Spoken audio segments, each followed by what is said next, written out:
자, 이제 144페이지에 취득원가에 대한 이야기를 하도록 할게요. 재고자산 취득원가.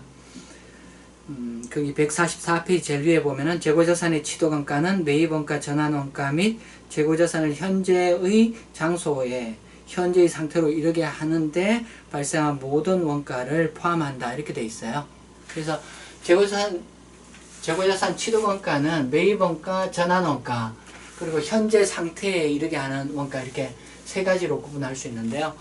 먼저 재고자산 매입원가라고 거기 144페이지에 표가 있습니다. 그래서 매입원가에 어떤 것을 가산하고 어떤 것을 제외할 것인가, 거기에 대한 설명이 있어요. 그래서 뭐 상품이다 또는 원재료다, 상품이나 원재료 금액에 가산하는 항목이 있는데요.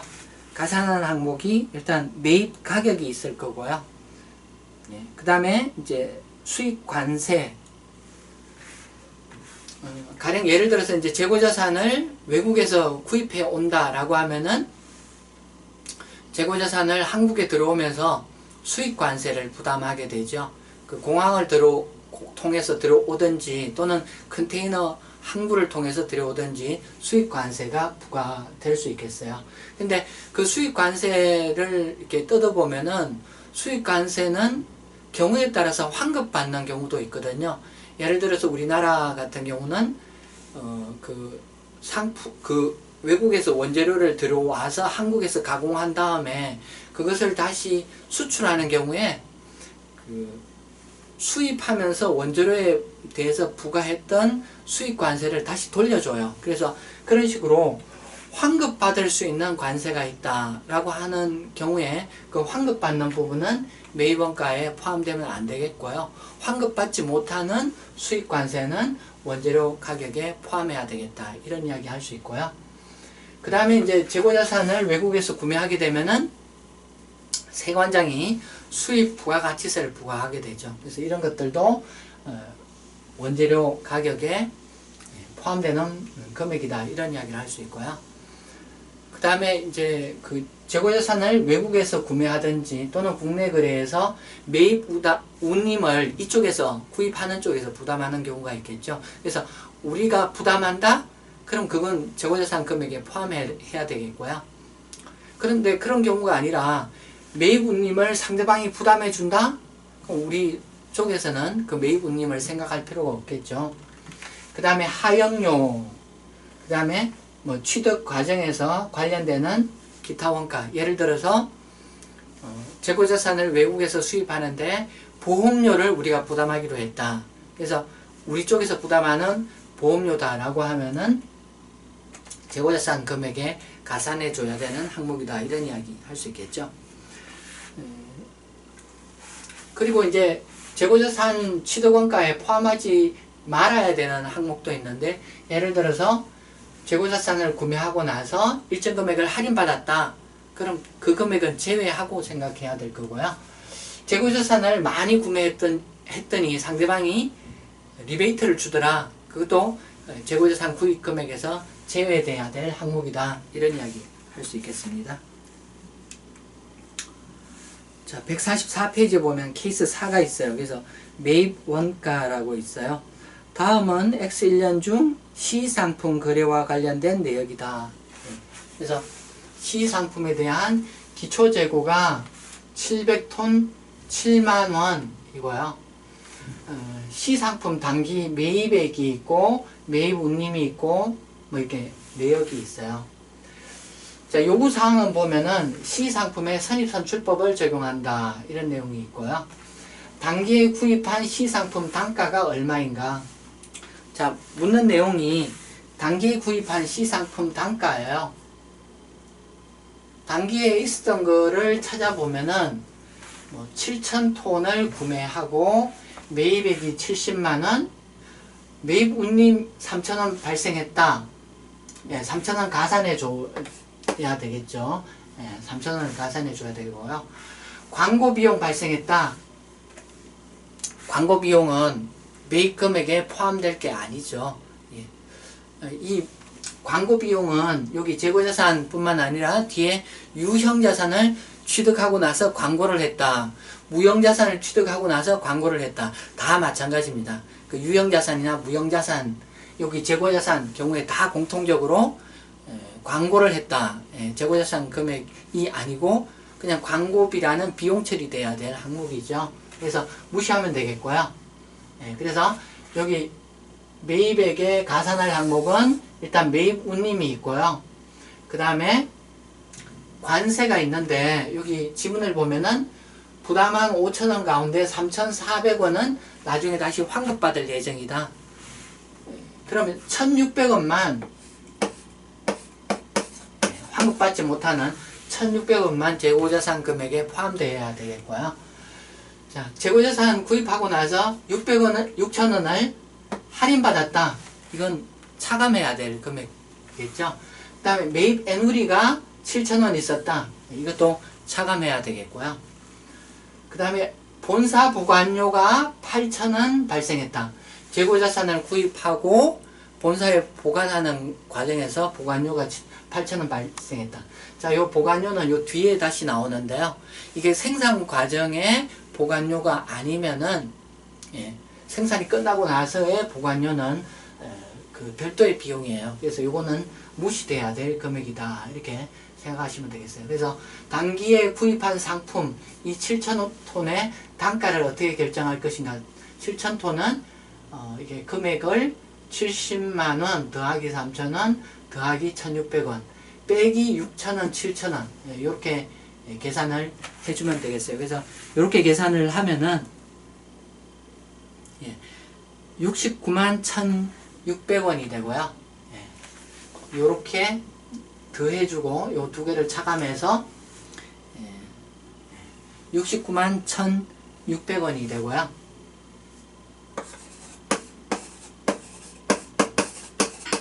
여기에 대해서 7,000톤 이렇게 계산을 해주면 되겠어요.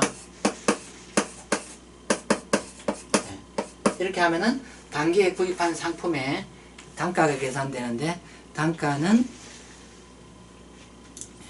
98.8 이렇게 계산이 되고요. 98.8 단가는 이렇게 계산이 되겠습니다. 그 다음에 기말 재고 금액이 얼마이냐. 자, 기말 재고 금액이 얼마인지 계산을 하기 위해서는 원가 흐름의 가정을 봐야 되는데요. 선입선출법을 적용한다고 했어요. 선입선출법이 어떤 건가요? 먼저 구입한 게 먼저 팔려나간다. 그래서 여기 이제 기초 재고가 700톤 있었고 단기 매입액이 7,000톤 있었어요. 선입선출이면은 요 700톤은 먼저 팔려나가고 요 기말 재고 1,000톤은 단기 매입액 가운데 여기 1,000톤이 남았다. 이런 이야기 할 수 있겠죠. 그러면 기말 재고 금액은 1,000톤인데 단가는 단기 구입 금액이 여기 1,000톤에 영향을 미치는 거다 볼 수 있고요. 7,000톤 가운데 남은 거다 이렇게 볼 수 있겠고요. 이렇게 계산하면은 금액을 산정할 수 있겠죠. 그래서 98,800원이다 이렇게 계산할 수 있겠고요.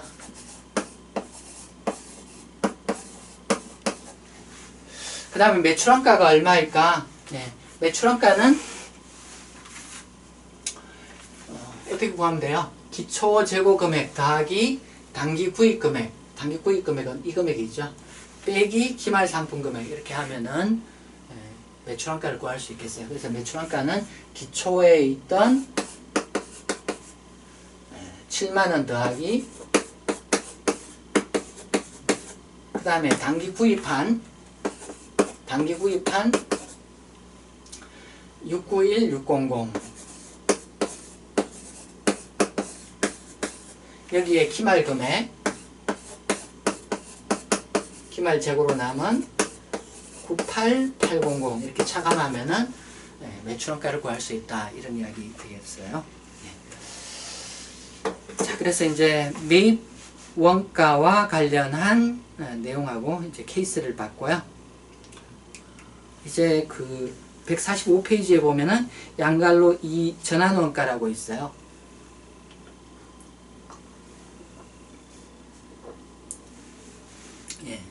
145페이지 양갈로 2 전환원가라고 있어요. 이게 전환원가라는 개념은 어디에서 등장하느냐 하면은 제조업에서 등장하는 개념이에요. 제조업. 제조업에서 제조원가를 어떻게 보느냐 하면은 제조원가를 흔히들 제조원가를 제노경이라고 이야기해요. 재료비, 노무비, 그리고 뭐 간접원가라고도 이야기하는 경비, 제노경, 이 세 개가 일반적으로 원가액에서 이야기하는 제조원가다 이렇게 이야기할 수 있어요. 근데 이 가운데 직접 재료 원가는 이제 방금 전에 설명한 개념이 적용되고요. 여기 이제 노무비하고 경비 두 개 합해서 전환원가다 이런 용어로 부르기도 하죠. 그래서 제조원가 가운데 이제 전환원가는 노무원가와 제조간접원가 이렇게 이야기할 수 있는데요. 이 재무회계에서 특별히 이제 언급하고 있는 부분은 제조간접원가와 관련된 부분인데요. 제조간접원가는 변동제조간접원가 그리고 고정제조간접원가 이렇게 두 개로 나눌 수가 있겠어요. 변동비와 고정비로 다시 나눌 수가 있겠어요. 자, 변동제조간접원가와 관련해서 146페이지 책을 보시면은요, 변동제조간접원가 해가지고 간접재료원가, 간접노무원가 이런 것처럼 생산에 따라 변동하는 간접원가를 말한다. 생산에 따라 변동하기 때문에 거기 동그라미 1 보면은 변동제조간접원가는 생산설비의 사용에 기초하여 각 생산 단위에 배부한다. 예를 들어서 이제 현대자동차에서 소나타를 만든다. 한 달 동안 소나타를 만드는데 페인트 뭐 10억 원어치 사용됐다. 이렇게 가정하면은 그 페인트 사용량은 한 달간 생산된 소나타 생산량에 배부돼야 되겠죠. 그런 의미 되겠어요. 생산 설비의 실제 사용에 기초하여 각 생산 단위에 배부한다. 그런 의미가 되겠고요. 그 다음에 이제 고정제조간접원가 보도록 할게요. 고정제조간접원가는 어떤 거냐? 공장 건물이나 기계장치 감가상각비와 또는 공장 관리비처럼 생산량과 상관없이 일정 수준을 유지하는 제조 간접원가를 말한다. 이런 이야기를 하고 있고요. 그 동그라미 1에 보면은 고정제조간접원가는 생산설비의 정상조업도에 기초하여 전환원가에 배부한다. 정상조업도에 기초하여 배부한다. 가령 이제 뭐 예를 들어서 어떤 공장의 정상조업도 그 평상적으로 생산하는 생산량이 뭐 어떤 제품이 10,000개다 라고 하면 그 10,000개를 기준으로 배부를 해야 된다. 그런 이야기를 하고 있고요. 근데 실제 조업도가 정상 조업도와 유사한 경우에는 실제 조업도를 사용할 수 있다. 이런 이야기가 있고요.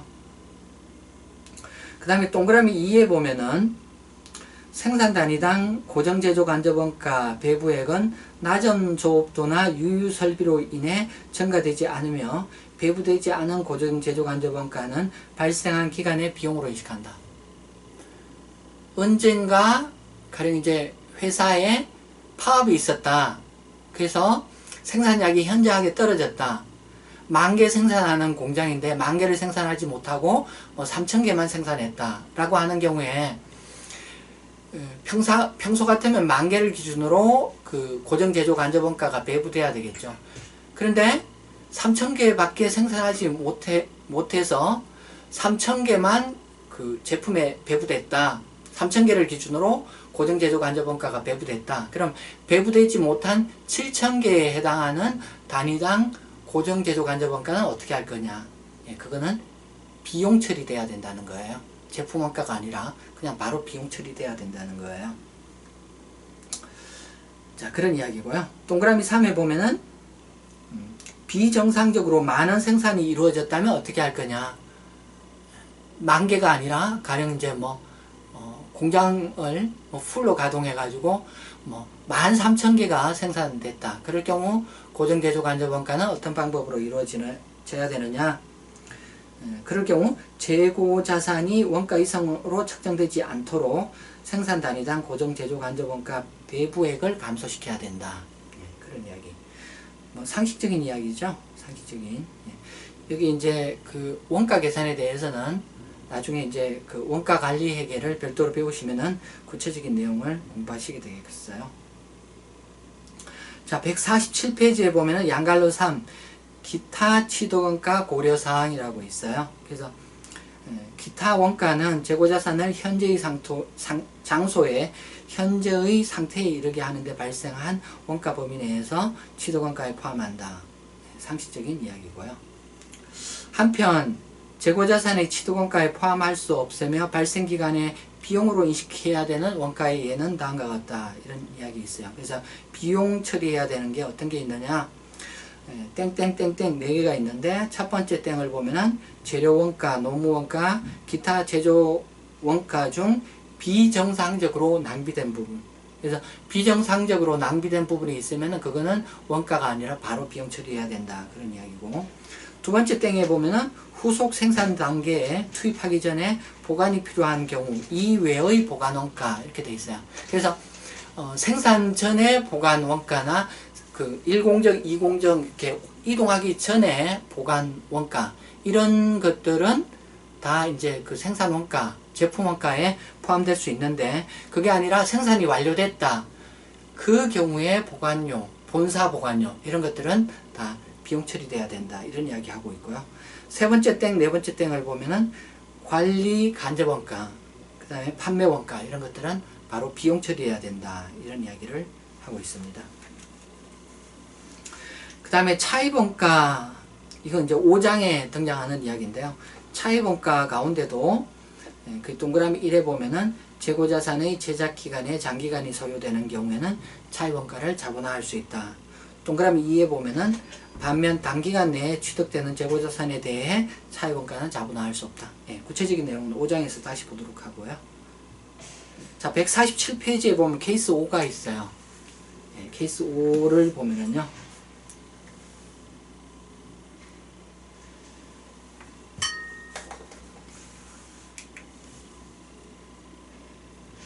다음은 제품 생산 관련 정상 조업도 5,000개인 어떤 제조기업의 X1년 원가 자료이다. X1년 원가 자료. 그래서 원재료가 있고 노무원가가 있고 고정제조간접원가. 여기 뭐 변동제조간접원가 언급이 없으니까 생각하지 말면 되고요. 요구사항을 먼저 보면은 X1년 실제 조업도 4,000개, 비정상적으로 낮은 조업도인 경우에 고정제조간접원가 중 제조원가 및 단기 비용, 제품 단위당 제조원가 이런 것들을 묻고 있어요. 그래서 제품원가 계산에 대해서 제조원가 얼마냐, 단기 비용 얼마냐, 단위당 제조원가 얼마냐 이런 걸 묻고 있어요. 그래서 제노경을 먼저 산출해야 되는데요. 원재료가 기초에 빵원, 단기 매입이 11만원, 기말 원재료가 3만원. 그럼 원재료비가 얼마인가요? 원재료비가 8만원이죠. 원재료비 인식될 게 원재료비 인식될 게 이제 8만원 될 거고요. 노무원가는 여기 6만원이고요. 그 다음에 고정제조간접원가는 4만원이라고 하고 있어요. 자, 캐파가 이렇게 조업도를 영어로 이야기하면 capacity죠. capacity. 근데 실무에서는 캐파라고 이야기 많이 하죠.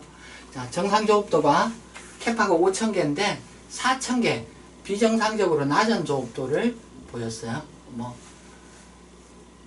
노동쟁의가 있었던지, 혹시 이렇게 그 숙련공이 아닌 비숙련공이 이렇게 많이 투입됐던지, 그런 상황이라는 거죠. 그래서 이런 경우 고정제조간접 원가가 제조원가로 얼마 가야 되고, 고정제조간접 원가가 제조원가로 얼마 가야 되고, 단기 비용으로 얼마 가야 되느냐, 그런 이야기 하고 있어요. 고정제조간접 원가 발생한 거는 4만원이에요. 4만원. 근데 이게 지금 정상조업도 기준으로 하면은 단위당 얼마예요? 단위당 8원씩 배부돼야 되죠. 네, 단위당 8원씩. 네, 생산량이 4,000개니까 제조원가로 갈 부분은 생산량 4,000개에 대해서 단위당 정상조업도 5,000개 기준으로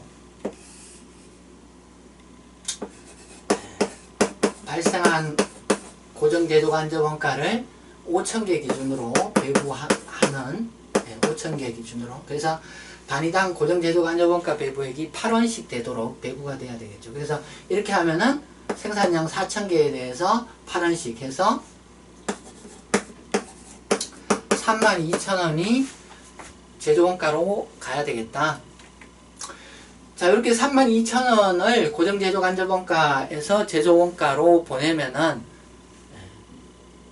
고정제조간접원가 발생분 가운데 제조원가라고 보면은 나머지 배부되지 않은 금액이 있죠. 4만원 가운데 32,000원이 배부됐다.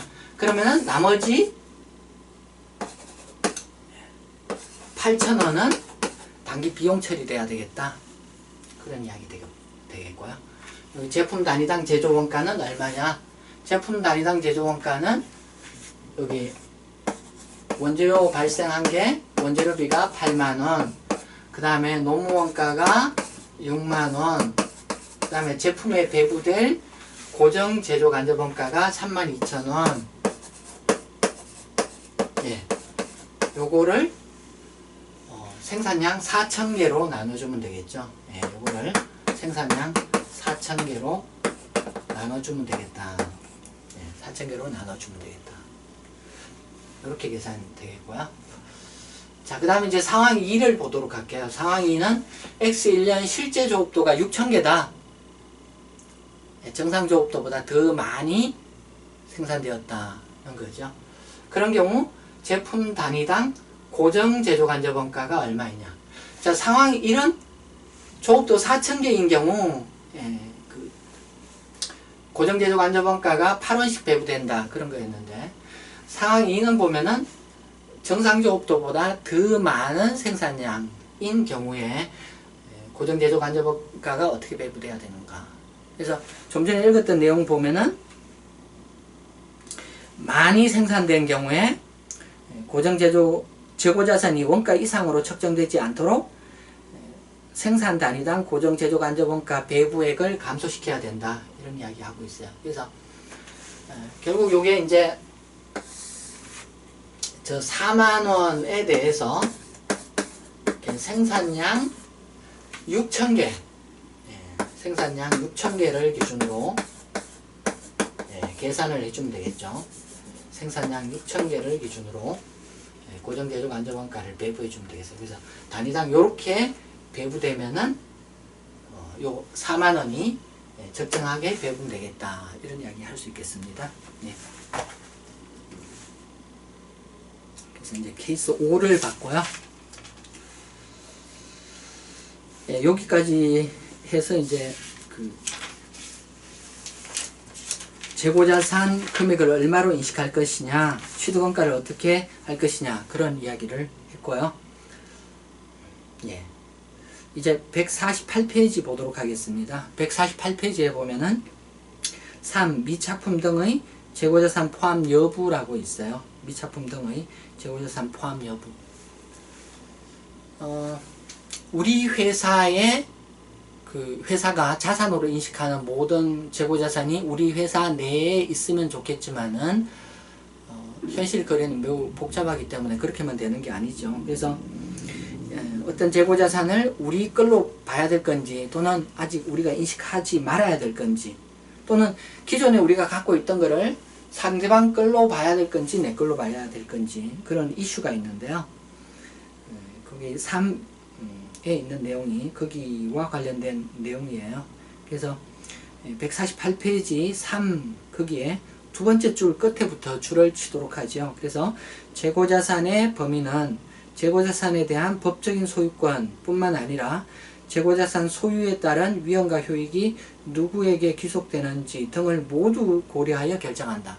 그래서 이게 우리 거냐 상대방 거냐 뭐 이런 것들을 결정할 때는 법적인 소유권도 봐야 되고, 그 다음에 회계에서는 법적인 소유권뿐만 아니라 이 재고자산과 관련된 위험과 효익이 누구한테 가 있는지, 상대방한테 있는지 또는 나한테 있는지, 이런 것들을 종합적으로 다 고려해야 된다.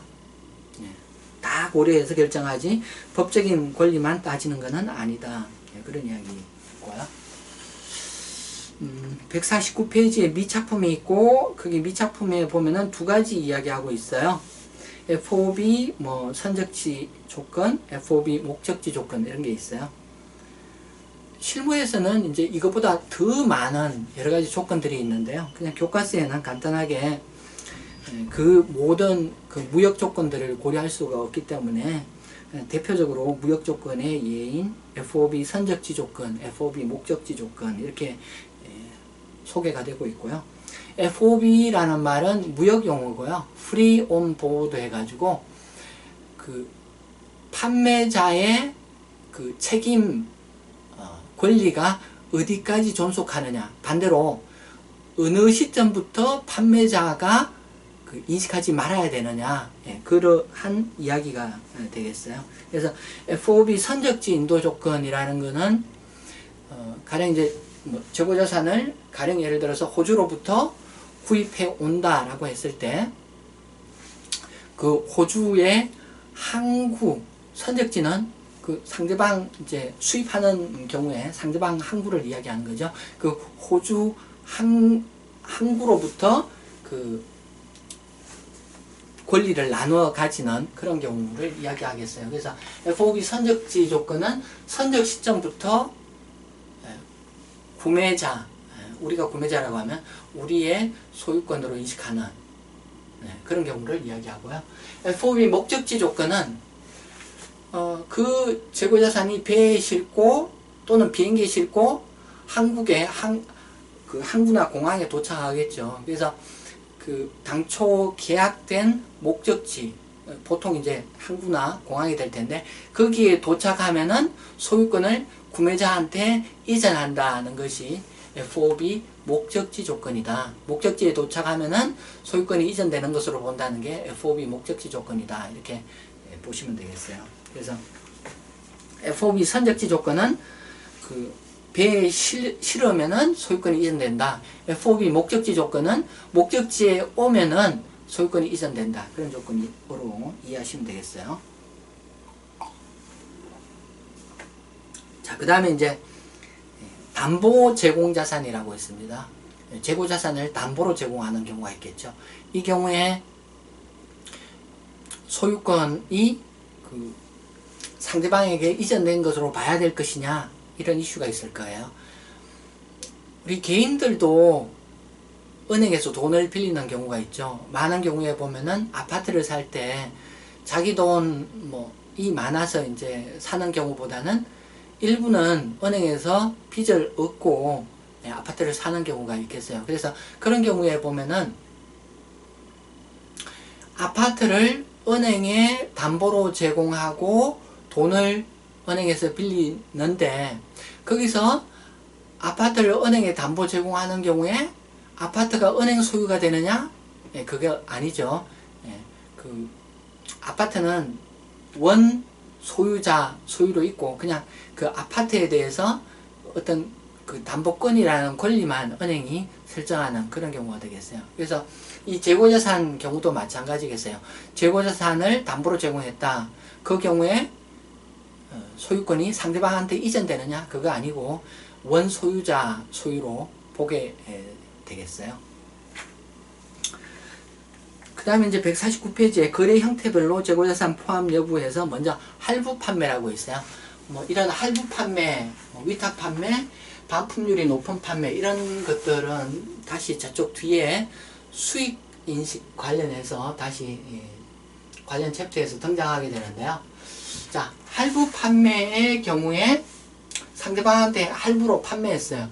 일반적으로 이제 할부 판매라는 게 신용도가 어느 정도 있는 사람한테 물건을 넘겨주고 대금은 여러 기간에 걸쳐서 이렇게 나누어 받는 그런 형태의 거래이죠. 그래서 이런 거래에 있어서 회계 처리는 어떻게 되느냐 하면은 할부 판매가 이루어진 시점에 매출도 인식하고 그 다음에 이제 재고자산 유출과 매출원가를 인식하는 거래가 다 일어나게 되겠어요. 그래서 할부 판매가 일어나고 나면은 기업에 남는 거는 매출 채권만 남게 되고요.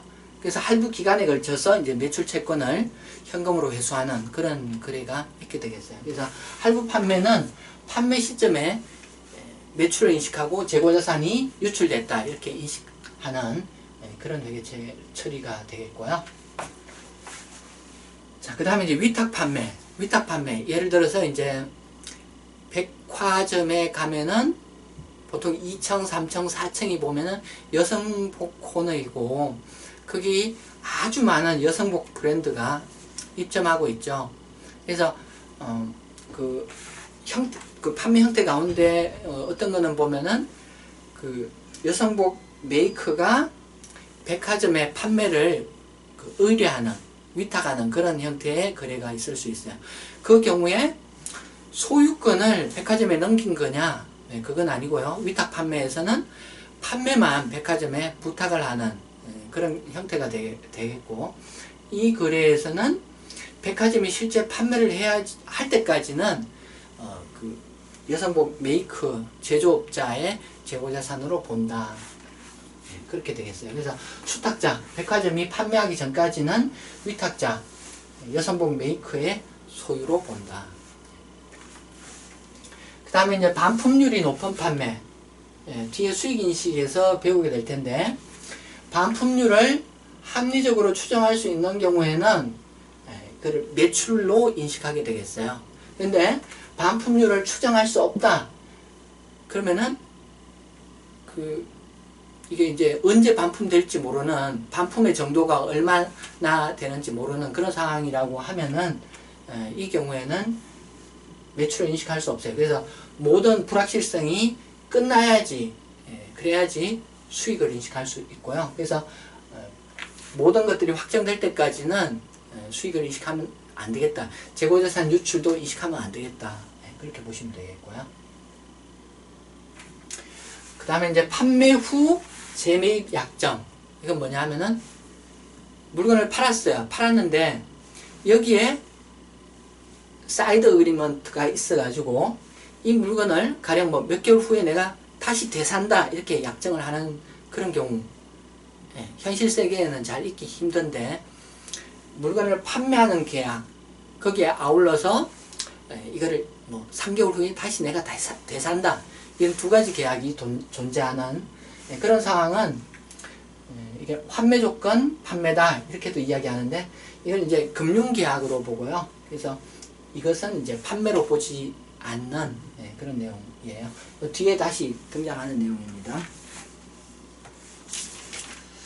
자, 이제 150페이지를 보면은요, 지금 설명드린 거와 관련해서 예제가 있어요. 150페이지에 케이스 6이 있습니다. 이 재고자산과 관련된 제4장에 케이스가 많이 등장하는데요. 이 케이스들은 공통적으로 시험에 빈번하게 출제되는 형태고요. 재고자산과 관련된 시험 유형들은 문제가 다 이렇게 정형화되어 있어요. 그래서 특별히 많이 꼬아지고 이런 게 없거든요. 그래서 여기 이제 그 4장에 있는 케이스들이 다 시험에 잘 나오는 그런 형태예요. 그래서 여기 케이스 6을 포함해서 이 케이스들을 잘 보아 두시기 바랍니다.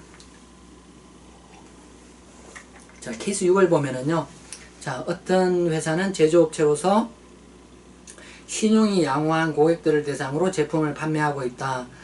다음은 결산일인 X1년 12월 31일 현재 재고자산 관련 자료이다. 그래서 먼저 땡땡, 첫 번째 땡 보면은 기말 재고자산 실사 금액 해가지고 82만원 이렇게 있고, 갈로 열고 창고 실물 확인 금액이다.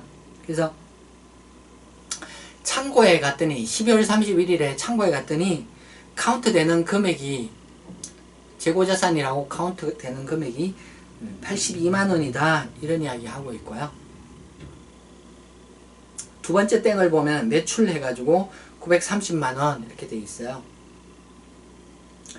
그래서 지금 그 요구사항을 보면은 오른쪽 페이지의 요구사항을 보면은 X1년에 대한 적정한 재무제표를 작성하기 위해 다음 표를 완성하시오. 그래서 재고자산 82만원, 참고 실물 확인 금액, 그 다음에 매출 930만원 이렇게 있다 라고 했을 때 여기 이제 양갈로 1부터 양갈로 7까지 어떤 특별한 코멘트들이 있는데 요것들을 뭐 반영하거나 해가지고 재무제표에 반영될 재고자산 금액, 매출 금액을 찾으라 이런 내용 되겠죠. 그래서 양갈로 1부터 보도록 할게요. 양갈로 1을 보면은 12월 31일 현재 창고에서 실물이 확인된 재고자산 82만원 이야기하는데 이 중에 3만원은 다른 회사 상품으로서 회사는 K상사에 자금을 대여하고 그 담보로 가져온 것이다 이런 이야기를 하고 있어요. 3만원만큼은 이 중에 3만원만큼은 내게 아니라 다른 회사 재고다 이런 이야기 하고 있거든요. 그래서 다른 회사 재고를 우리 창고에 담보로 물건만 가져왔다. 그래서 담보로 가져온다고 해서 그 자산이 우리 소유가 되는 게 아니죠. 82만원에서 3만원이 차감돼야 되겠다. 자, 두 번째, 외국에 주문하여 수입 중인 미착 상품. 이게 지금 바다를 통해서 지금 운송 중에 있나 봐요. 그게 5만원인데 결산일 현재 12월 31일 현재 모두 해상을 통하여 한국으로 운송 중이다. 회사는 미착 상품을 자산으로 인식하지 않은 상태이다. 이 가운데 FOB 선적지 인도 조건이 2만원, 나머지는 FOB 목적지 인도 조건이다. 자, 회사는 미착 상품을 자산으로 계상하지 않은 상태라고 이야기해요. 그런데 이 가운데 FOB 선적지 인도 조건, 이거는 상대방 항구에서 선적하는 시점에 소유권이 우리한테 넘어오는 거죠. 그런데 이걸 자산으로 인식하지 않았다? 자산으로 인식하는 회계처리를 해야 되겠죠. 그래서 회계처리를 한다면은 뭐 재고자산 2만원, 그 다음에 매입채무 2만원 이런 식의 회계처리가 필요할 거예요. 그래서 FOB 선적지 인도 조건, 얘는 우리 자산으로 인식돼야 되겠죠.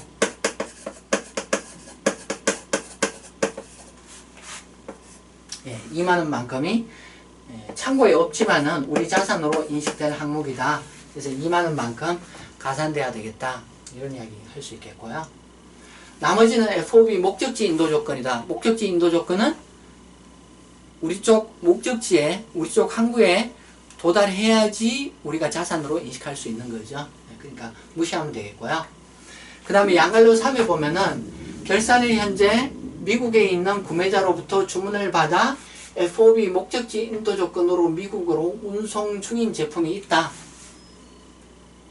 이거는 위에 거하고 반대 상황이죠. 이번에는 우리가 물건을 미국으로 판매하는 그런 상황인데요.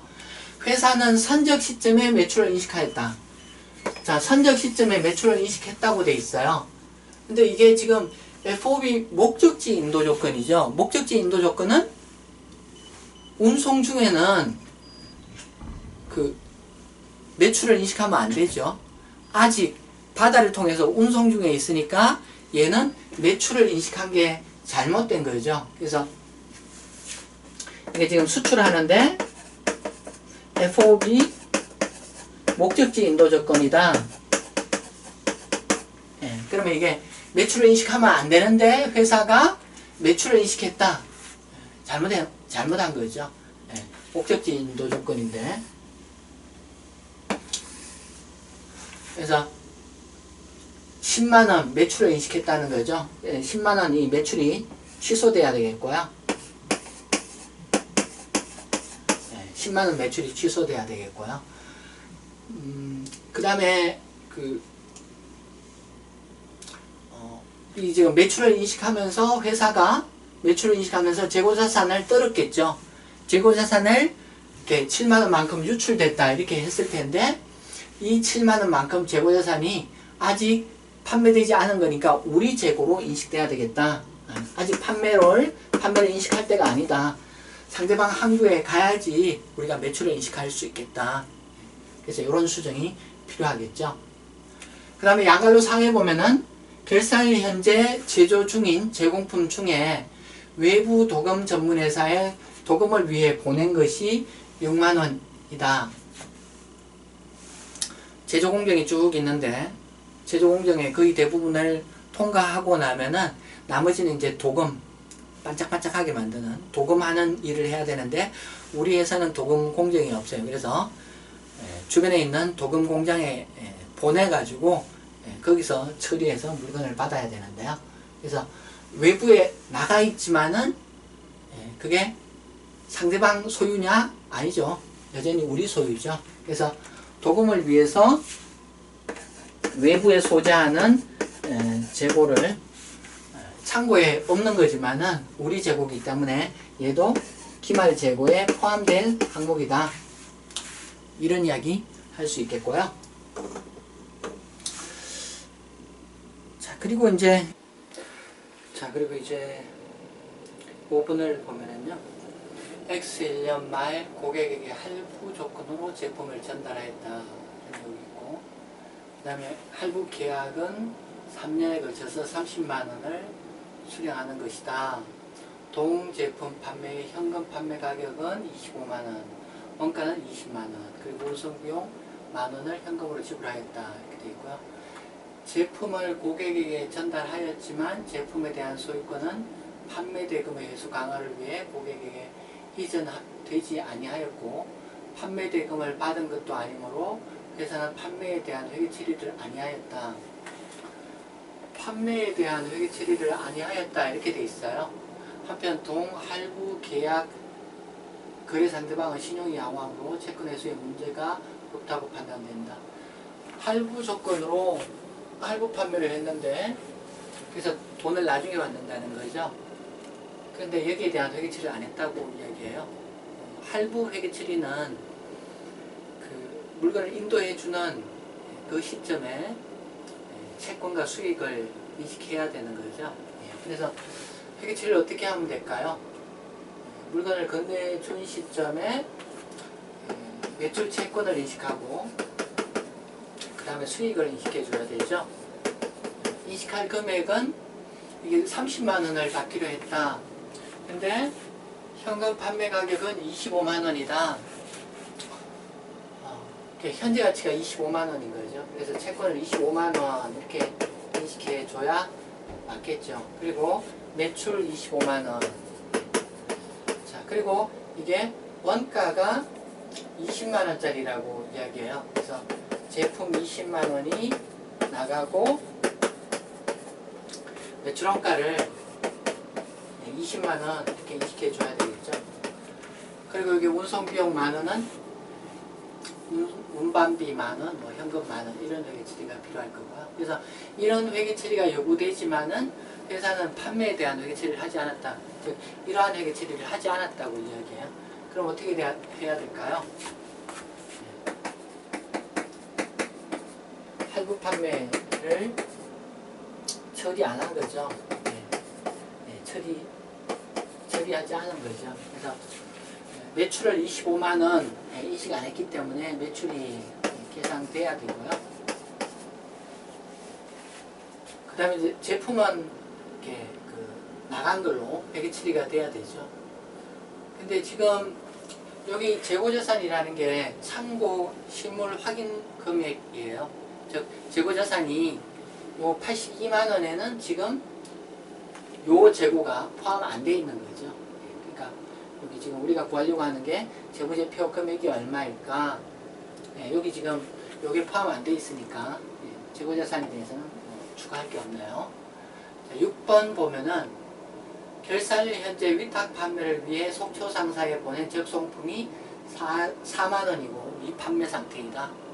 그래서 판매를 위해서 보냈지만 아직 안 팔렸다. 그래서 우리 회사 창고에는 없지만 이게 아직 안 팔렸기 때문에 우리 재고죠. 그래서 적송품 미판매분도 우리 재고로 인식돼야 되겠죠. 그래서 이게 지금 요 재고에 포함되어 있지 않으니까 이게 재고로 인식돼야 되겠다.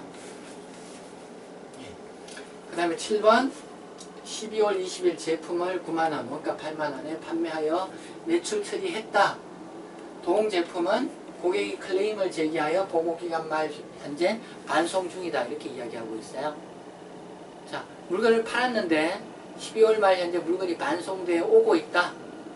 그러면 이제 매출 취소해 줘야 되겠죠. 예. 매출 9만원을 취소해야 되겠고요. 그 다음에 그게 아직 창고에 도착하지 않았지만 우리 재고다 이렇게 인식해 줘야 되겠죠.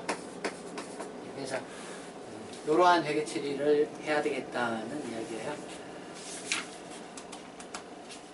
자, 그래서 여기까지 해서 이제 기말 재고 등의 인식을 어디까지 해야 되는가, 그러한 회계 처리를 소개드렸습니다. 자, 그리고 이제